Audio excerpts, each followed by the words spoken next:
ሊሰማ ኢየሱስ ዳግም ይመጣ ደስ ይበለን እንዘምር ኢየሱስ ዳግም ይመጣ ይመለሳል ኢየሱስ ዳግም ይመጣ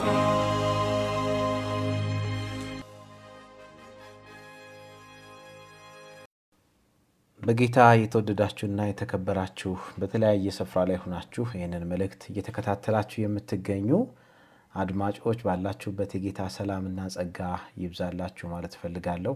መልካም ፈቃዳችሁ ሆኖ በሰዓቱ በጊዜው ስለተገኛችሁ እግዚአብሔር ይባርካችሁ። እንደዚሁ ደግሞ ምናልባት በድንገት በአጋጣሚ የገባችሁ ካላችሁ እናንተም እግዚአብሔር ይባርካችሁ። በተለየ መልኩ ይሄን ሰሞን እያየን የመጣ ነው የመጽሐፍ ቅዱስ ክፍል ነበረ። ዛሬም ያንን እንቀጥላለን። በጌታ የተወደዳችሁና የተከበራችሁ አድማጮች የእግዚአብሔር መንፈስ ሁላችንም ዛሬም እንደሚናገረን ተስፋ አደርጋለሁ።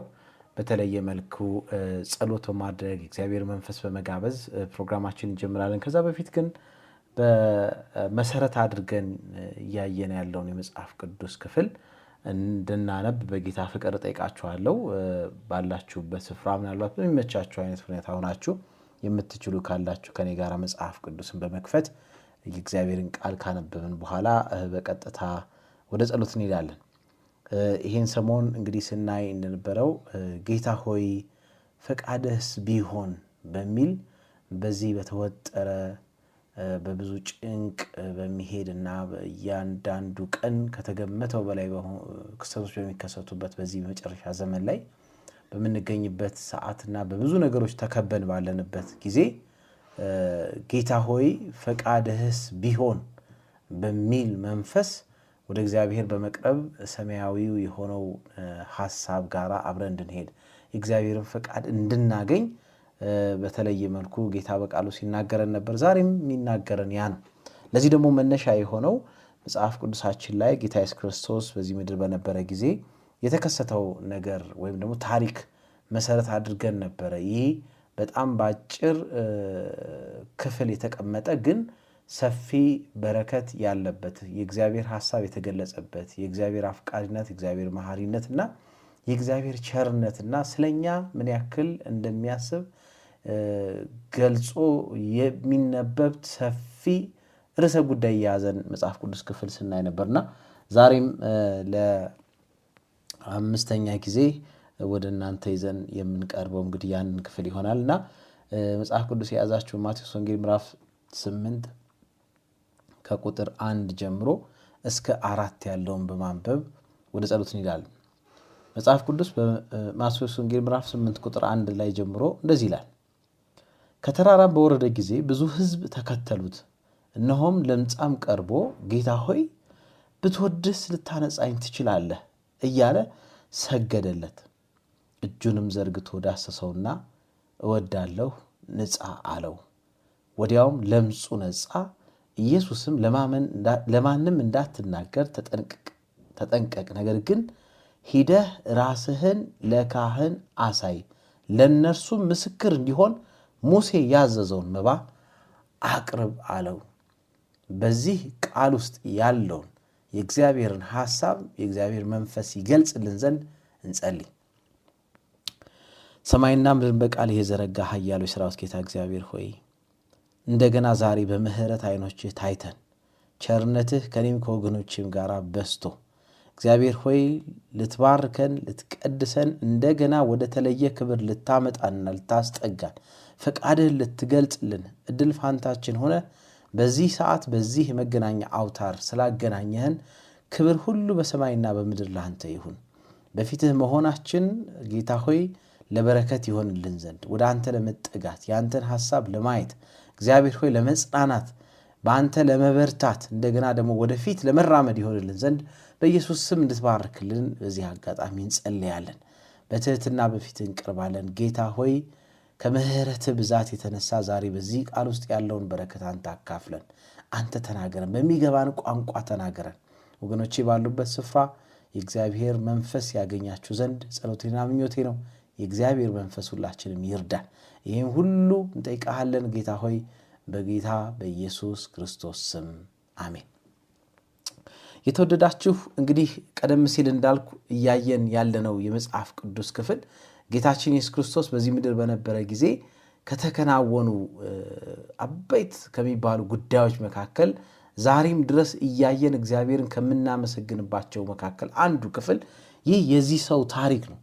ይህ ሰው የነበረበት ሁኔታ ከነበረበት ሁኔታ ወደ ክርስቶስ ኢየሱስ እግር ስር እንዴት እንደመጣ አመጣጡ እንዴት እንደነበረ መጥቶ ምን እንዳደረገ ማድረግ ብቻም ሳይሆን ደግሞ ጌታ ደግሞ ለሱ ምን እንዳደረገለት ከዛ በኋላ በሱ ሕይወት ላይ የመጣው ለውጥ በተመለከተ እያየን የእግዚአብሔርን ሐሳብ የእግዚአብሔርን ዕቅድ ዛሬም ድረስ ያለውን የእግዚአብሔርን የተለየ ባህሪ በጌታችን በኢየሱስ ክርስቶስ አማካኝነት የተገለጸውን እያየን እያደነቅን እግዚአብሔርን እያመለክን እግዚአብሔርን እያመሰገን እዚህ ድረስ መተናል።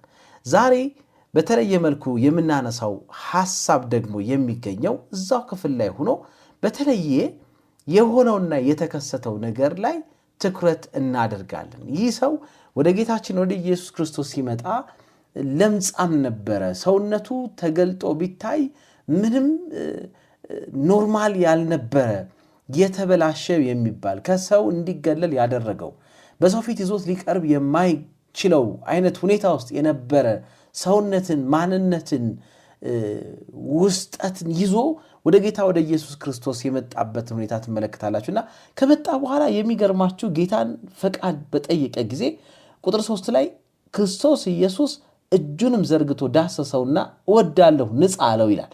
ከዛ በኋላ ሲቀጥል ቁጥር 3 ሁለተኛው ክፍል ላይ ወዲያውም ለምጹ ነጻ ነው የሚል ክብር ለእግዚአብሔር ይሁን።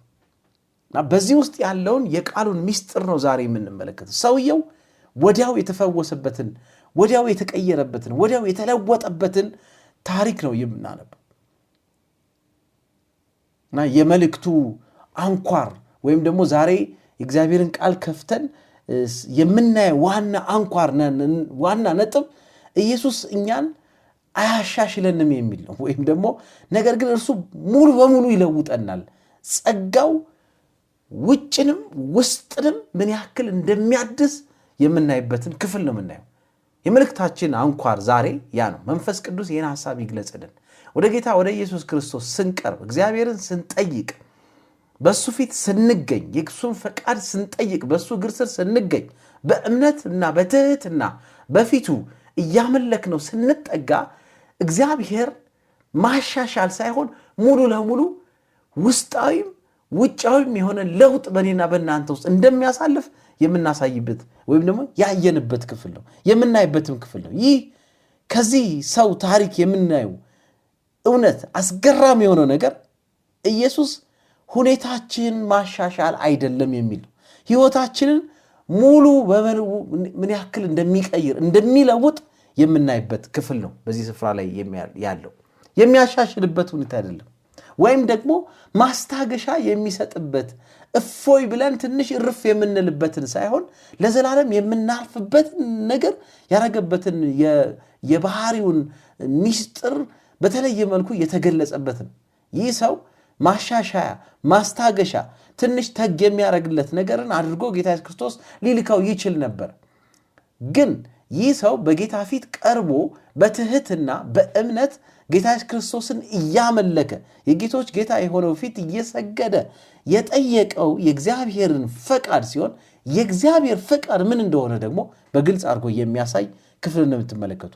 ሙሉ ለሙሉ የተፈወሰበትን የተለወጠበትን የተቀየረበትን ያውም ኢሚዲየትሊ ወዲያውኑ የተከሰተው ታሪክ እጅግ በጣም የሚያስገርምና የሚያስደንቅ ነው። ማስተካከያ እንዳልኳችሁ ማሻሻያ ምናልባት ከላይ ያለውን ብቻ ወይም ከውስጥ ያለውን ብቻ ወይም በመሃል ላይ በሚቀጥለው ሳምንት እና ተመልሰ እንደገና ልይ የሚልበት ሁኔታ አልነበረም። ምክንያቱም የእግዚአብሔር ፈቃድ ያ አይደለም። ዛሬ ልባችንን የሚያሞቅ በጌታ ፊት እንድንቀር ምናልባት ከከበበን ከታላቅ መከራ ከክፉ ነገሮች ዛሬ ሚዛን ቢመዘን በሰውኛ ልንሆን የማይገባበት ስፍራ ላይ እንድንሆን የሚያደርገን ይህ የእግዚአብሔር ባህሪ ነው። ወገኖቼ ይህንን የእግዚአብሔር ባህሪ ዛሬ የእግዚአብሔር መንፈስ ለእያንዳንዳችን ይግለጽልን። ሙሉ ለሙሉ ፍጹም የሆነ መንጻት በጌታችን በኢየሱስ ክርስቶስ አማካኝነት እግዚአብሔር ይዞት የመጣው ሐሳብ እና ያደረገልን ነገር ቢኖር በዛ በማይነካ ትናንት እንዳየነው ያን ማንም ሊነካው የማይችለውን ነገር እጆቹን ልኮ የነካበት ሁኔታ ከመንካት ፊዚካሊ ከመነካካት በላይ በውስጡ ካዘለው ከርኅራኄው የተነሳ እግዚአብሔር ከምሕረቱ የተነሳ ከባለጸግነቱ የተነሳ የሚወጣው ኃይል የሚያልፈው ኃይል እኔና እናንተን ሙሉ ለሙሉ ኮምፕሊትሊ 100% የሚለውጥ ያውም በውጭም በውስጥም ታሪካችንን የሚቀይር የመሆኑን ምስጢር የተገለጠበትን ስፍራ እንመለከታለን። ክብር ለእግዚአብሔር ይሁን። ወደ እግዚአብሔር ስንቀርብ እግዚአብሔር እኛን አያሻሽለንም። ውጫዊ የሆነውን ሕይወታችንን ብቻ ሳይሆን ልባችንን፣ አእምሯችንና ነፍሳችንን ምን ያክል እንደሚያድስ መጽሐፍ ቅዱስ ከሀ እስከ ፐ የሚናገረው ነገር ያ ነው። በእኛ ሕይወት ውስጥ የተፈጸመው ነገር፣ በታሪክ ውስጥ የተመለከትነው፣ በሰዎች ሕይወት ውስጥ የተመለከትነውና እየተመለከትን ያለነው ታላቅ ምስጢር ቢሆን ይሄ ነው። ሙሉ ለሙሉ አእምሯችንን፣ ሰውነታችንን፣ አስተሳሰባችንን የቀየረበትን ምስጢር ነው የምንመለከተው። በዚህ ሰው ሕይወት ውስጥ ሁለንተናዊ የሆነ ለውጥ ያውም ከሱ ውጪ ባሉት በሌሎች ሁሉ ላይ የነበረን ነገር ሁሉ በሚፈውስ ደረጃ ታሪክ በሚቀይር ሁኔታ ምናልባት በቀጣይ ክፍል የምንመለከተው ቢሆንም በዚህ ስፍራ ላይ ማንሳት የምንችለው ነገር ወይም የተቀመጠው ነገር ምንድን ነው? ሂዶ ምስክር እንዲሆን፣ ለሌሎች እንዲታይ፣ ለሌሎች የመዳን ምክንያት እንዲሆን፣ የመለወጥ ምክንያት እንዲሆን ደረጃ ድረስ እግዚአብሔር የሰራውን ስራ ድንቅ ነገር እንመለከታለን። ይህ በጣም የሚያስገርም የሚያስደንቅ እጅን በአፍ ላይ የሚያስቀምጥ ጉዳይ ነው ወገኖቼ። እንዳው እንደለመድነው ነጥቦችን ለማንሳት ያህል የመጀመሪያው ኢየሱስ ውስጣችንን ውጫችንም ያድሳል የሚል ነው። ውስጣዊና ውጫዊ የሆነ ሁለንተናዊ በሚባል ደረጃ ማለት ነው ለውጥን የሚያመጣ ነው። በመጽሐፍ ቅዱሳችን ውስጥ ያለው ይሄ ለምጽ ለብዙ ጊዜ ሰዎችን የሚያበላሽ፣ እንዲገለሉ የሚያደርግ፣ እንዲጠፉ የሚያደርግ፣ ከሰዎች አካባቢ እንዲርቁ የሚያደርግ፣ ከሰው ተራ የሚያወጣ ሆኖ ተገልጾ ነው የምትመለከተው ወገኖች። ኢየሱስ ይህን የለምጽ በተመታው ሰውዬ አካል ላይ እንዳስወገደው ሁሉ የኃጢአትን እድፍ ከልባችን እንደሚያስወግድልን መጽሐፍ ቅዱስ ያረጋግጣል። ይህ ነው እንግዲህ ታላቁ ምስጢር፣ የወንጌል ምስጢር። ማንም ከኔና ከእናንተ ላይ ሊያነሳ የማይችለውን የኃጢአትን ስር የሰደደ ክፋት፣ ተንኮል እስከ መጨረሻ ድረስ ደግሞ ሂዶ እስከ ሞት የሚያበቃውን ይህንን ኃይሉን የሚናጠቅ የእግዚአብሔር መልካምነት በአንደኛ ዮሐንስ ምዕራፍ 1 ቁጥር 9 ላይ ሂደን መጽሐፍ ቅዱስን ስናነብ እንዲህ የሚል ቃል ተጽፏል። በኃጢአታችን ብንናዘዝ ነው የሚለው። ኃጢአታችንን ይቅር ሊለን ከአመፃም ሁሉ ሊያነጻን የታመነና ጻድቅ ነው ይላል። ከአመፃችን ሁሉ፣ ከኃጢአታችን ሁሉ፣ ከኩነኔያችን ሁሉ፣ ከክፉ ነገራችን ሁሉ ሊያነጻን የታመነና ጻድቅ ነው ይላል። እንዴት ልብን የሚያሞቅ በእግዚአብሔር ፊት በደስታ እንድንቀርብ፣ በልበ ሙሉነት እንድንቀርብ፣ በእምነት በፊቱ እንድንመላለስ የሚያደርገው ነገር ቢኖር ይህ እውነት ነው። አስባችሁታል? ይህ ሰው ምናልባት ጌታ ኢየሱስ ክርስቶስ ፊት ቀርቦ ቀጠሮ ተሰጥቶት ቢሄድ፣ ምናልባት ውስጣዊ ፈውስ አግኝተሃል ተብሎ ከውጭ ግን እንደነበረ ቢሆን፣ ወይም ደግሞ ከውስጥ ያለው ማንነቱ እንደነበረ ሆኖ ከላይ ደግሞ ተቀይረሃል ተብሎ ቢሄድ ምን ሊከሰት እንደሚችል ልታስቡ ትችላላችሁ። ያ ግን አልነበረም። ይህ ሰው ሙሉ ለሙሉ በጌታ ላይ ከመተማመኑ የተነሳ በድፍረት በእግዚአብሔር ፊት በክርስቶስ ኢየሱስ ፊት እየሰገደ ቀርቦ የጌታን ፍቃድ ጠየቀ። ያን ጊዜ ሁለንተናዊ ለውጥ በሕይወቱ ውስጥ አለፈ። ዛሬ በጌታ ፊት በእምነት እንዲህ መቅረብ እንድንችል እግዚአብሔር ይርዳል። ሁለንተናን የሚቀይር፣ አእምሮን የሚቀይር፣ ልብን የሚቀይር፣ ፊዚካሊ፣ ሜንታሊ፣ ኢኮኖሚካሊ በዙሪያችን ያለውን ነገር ሁሉ ጌታ የሚቀይረው ጌታ ፊት በእምነት መቅረብ እንድንችል የእግዚአብሔር መንፈስ ሁላችንም ይርዳል። ትንሽ የሆነውን አመፃን አይደለም፣ ትንሽ የሆነውን ክፋት አይደለም፣ ትንሽ የሆነውን ተንኮል አይደለም፣ ትንሽ የሆነውን ይሄን ሟች ስጋ አይደለም፣ ሙሉ ለሙሉ ነው የሚናገረው። ከአመፃ ሁሉ ነው የሚለው መጽሐፍ ቅዱስ ሲናገር ሊያነጻን የታመነና ጻድቅ ነው ይላል እግዚአብሔር ቃል። ስለዚህ ኢየሱስ ሁለንተናዊ እድሳትን ይሰጠናል። ለውጥን፣ መሸጋገር፣ መታደስን ሊሰጠን የታመነ እንደሆነ በዚህ ስፍራ ላይ የመጀመሪያው ነጥብ እንድናይ የፈለኩት ነው። ሁለተኛ ደረጃ ኢየሱስ ይሄ ተሐድሶን ብቻም ሳይሆን ሙሉ ለሙሉ ያለ ለውጥ እንደሚሰጠን የመታደስ ነገር የመቀየር ነገር ሁለንተናዊ የሆነ ስር ነቀል ለውጥን እንደሚሰጥ ትመለከታላችሁ። ዛሬ ዓለም ላይ ብዙ ጊዜ ራስን እንድናሻሽል የሚቀርቡ ነገሮች አሉ። የበለጠ እንድንሞክር የተሻለን ነገር እንድናደርግ ከዕለት ዕለት የበለጠ ጠንካራ እንድንሆን ከትናንት ይልቅ ዛሬ የበለጠ ጠንካራ እንድንሆን የሚጋብዙ ነገሮች ናቸው ያሉት። በጌታ በኢየሱስ ክርስቶስ ያለው ጸጋ አግኝታችሁ ትመለከቱ። እንዳውም መለወጥ ብቻም አይደለም፣ ከዛም አልፎ አዲስን ልብ እንደሚሰጠን የእግዚአብሔር ቃል ይናገራል። አዲስን ማንነት እንደሚያለብሰን የእግዚአብሔር ቃል ይናገራል። እኛ ከምንገምተው በላይ ያለ ማለት ሕዝቅኤል ምዕራፍ 36 ትንቢተ ሕዝቅኤል ምዕራፍ 36 ቁጥር 26 ላይ መጽሐፍ ቅዱስ እንደሚናገረው አዲስን ልብ እሰጣችኋለሁ፣ አዲስን መንፈስ በውስጣችሁ አኖራለሁ፣ ይሄ የድንጋዩን ልብ ከስጋችሁ አወጣለሁ፣ የስጋ ልብ ሕይወት ያለበትን ጥሩ ጥሩ መዓዛ የሚሸተውንና የእግዚአብሔርን ሐሳብ የሚከተለውን አዲስ ልብ እሰጣችኋለሁ ሲል ነው የሚናገረው የእግዚአብሔር ቃል። ወገኖቼ ሁለንተናዊ ለውጥ ነው። የመታደስ የመጠጋገን ነገር አይደለም። ሙሉ ለሙሉ የመቀየርን ነገር ነው የምንመለከተው። ይሄ የዚህ ሰው ታሪክ ሂደን ስንመለከት ያንን ፍንትው አድርጎ የሚገልጽ ነው።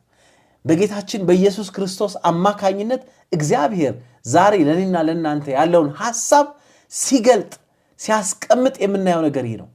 ወገኖቼ ወደ እግዚአብሔር ስትቀርቡ ሳለ ማሻሻል አይደለም፣ ጥገና አይደለም፣ ሰርቪስ አይደለም፣ ሁለንተናዊ የሆነ ለውጥ እንዳውም አዲስ ልብ እስኪሰጥ ድረስ የሚለውጥበትን ሁኔታ እንዳዘጋጀ ትመለከታላችሁ። እግዚአብሔር የተመሰገነ ይሁን። በሶስተኛ ደረጃ መለወጥ ሲባል ደግሞ ይህ ጸጋ ሙሉ እንደሚያደርገን ትመለከታላችሁ።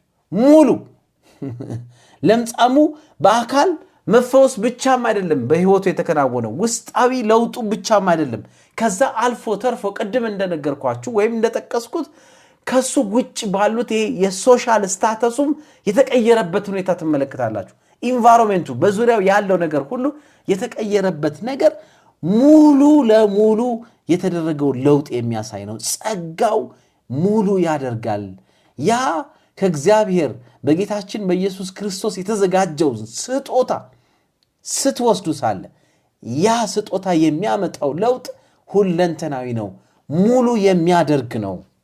ይህ ሰው ወደ ቤተሰቡ እንደተመለሰ ትመለከታላችሁ። ወደ አምልኮ እንደተመለሰ፣ ወደሚያመልከው ጉባኤ፣ ወደ እግዚአብሔር ሕዝብ፣ ወደዛ ማህበረሰብ እንደገና እንደተመለሰ፣ ወደ ቀድሞ ነገሩ እንደተመለሰ ትመለከታላችሁ።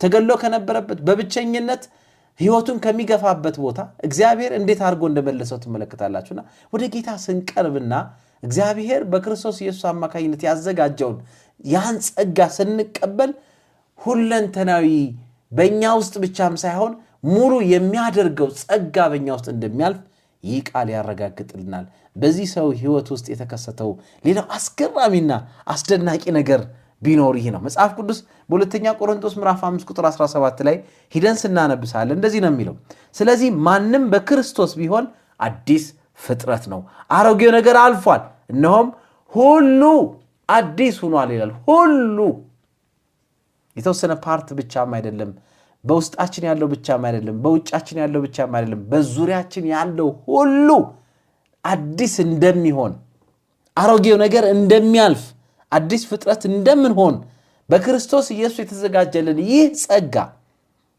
ዳትማች የሚሄድ እንደሆነ ይናገራል። ዛሬ በጌታ ፊት እንድንቀርብ የሚያደርገን፣ ስሙን በድፍረት እንድንጠራ የሚያደርግ፣ እንድናገለግል የሚያደርግ፣ በጌታ ፊት ተገኝተን እንድናመልከው፣ በሙላት እንድናመልከው፣ አንደበቶቻችን ተከፍተው ደስ እያለን እግዚአብሔር እንድናመልክ የሚያደርገው ይህ እውነት ነው።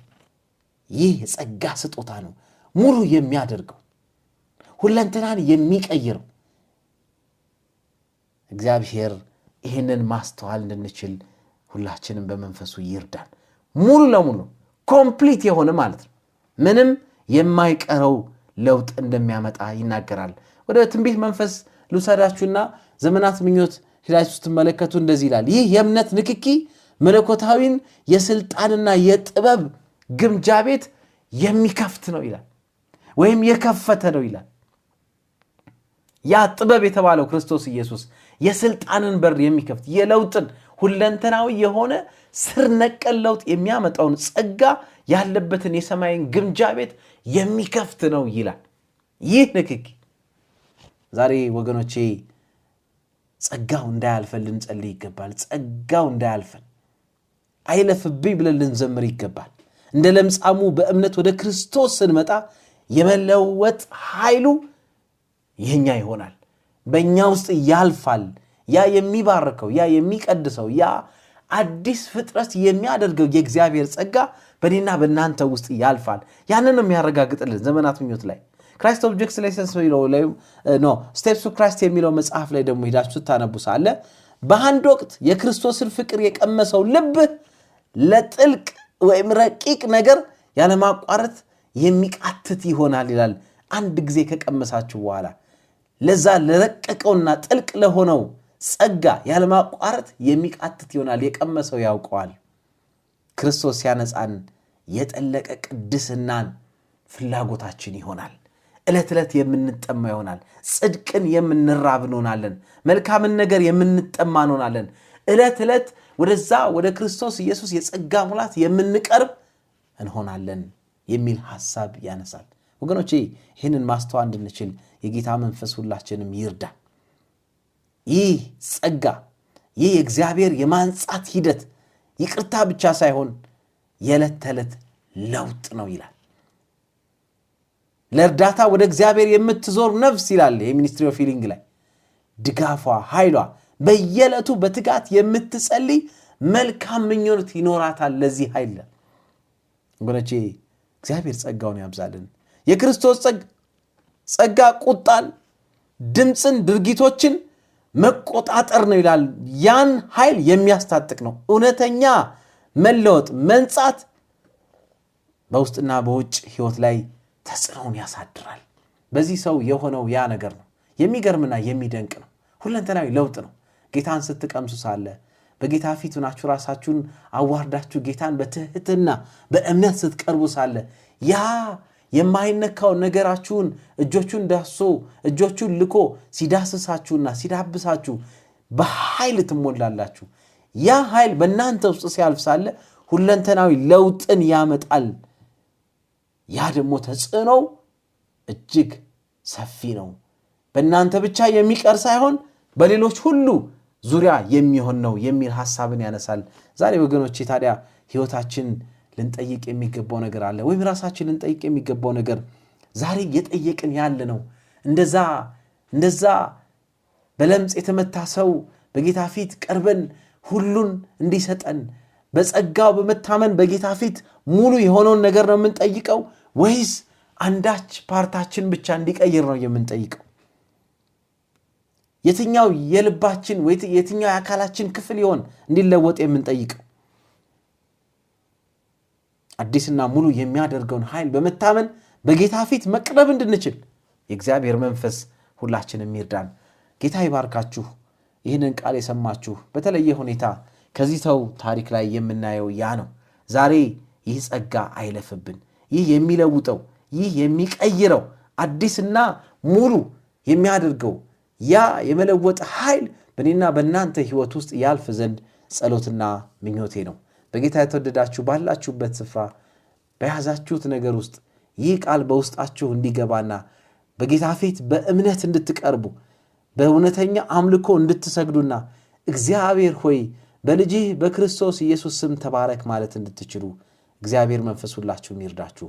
እንጸልይ።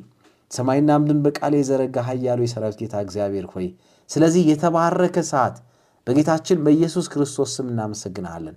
ይሄንን ቃል ጌታ ሆይ ዛሬ ስለቀለጽክልን ይሄንን ሐሳብ ይሄን መልካምነትን ይሄንን ባህሪን በጌታ በኢየሱስ ክርስቶስ አማካኝነት ስለገለጽክልን እጅግ እናመሰግናለን።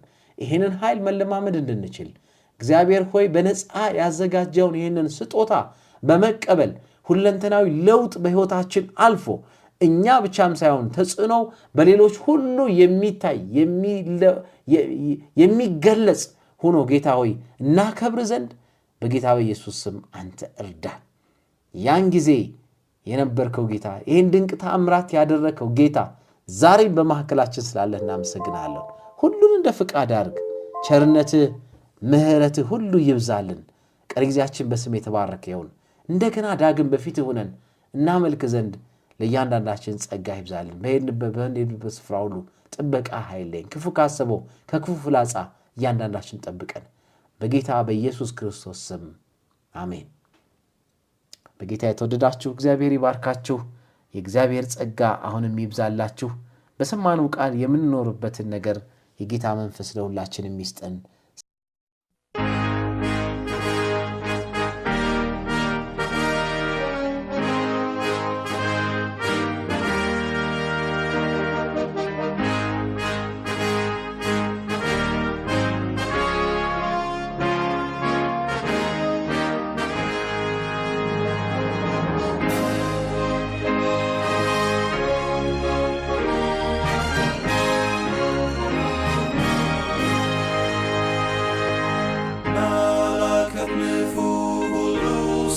ሰማ ኢየሱስ ዳግም ይመጣል።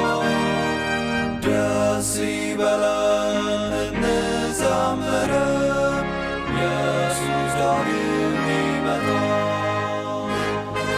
ይመለሳል ይመለሳል፣ ኢየሱስ ዳግም ይመጣል።